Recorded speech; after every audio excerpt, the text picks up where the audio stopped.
Rencontrer l'homme de sa destinée selon la Bible est une quête qui, malgré sa complexité apparente, repose sur des principes simples et profondément enracinés dans la foi, la prière et la patience.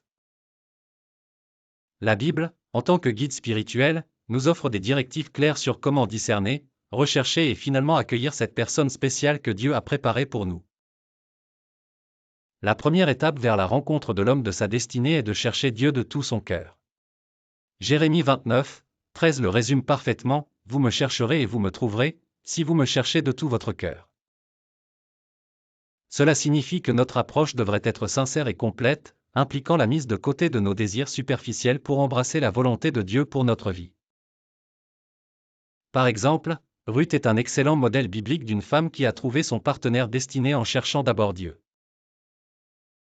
Son histoire avec Boaz n'a pas commencé par une simple coïncidence romantique, mais par son engagement à accompagner Naomi, sa belle-mère, en un lieu étranger, poussée par sa foi inébranlable. En obéissant à Dieu et en servant fidèlement dans les champs de Boaz, elle a trouvé non seulement sa prospérité matérielle mais aussi son époux divinement destiné. La deuxième étape consiste à développer une vie de prière constante.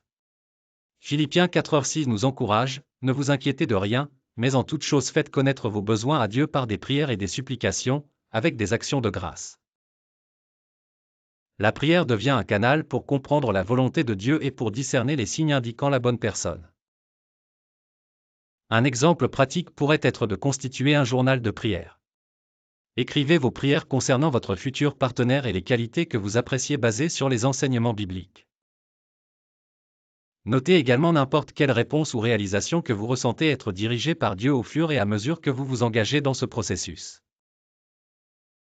Enfin, le concept de l'attente et de la patience ne peut être ignoré. Comme le dit Ecclésiaste 3h11, il fait toute chose bonne en son temps.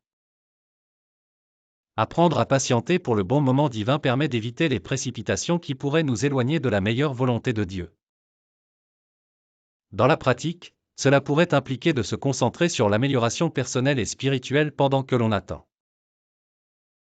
Rejoindre des groupes d'études bibliques, participer à des services communautaires, et simplement vivre de manière joyeuse et épanouie dans les bénédictions actuelles de Dieu ouvre la voie à la rencontre providentielle.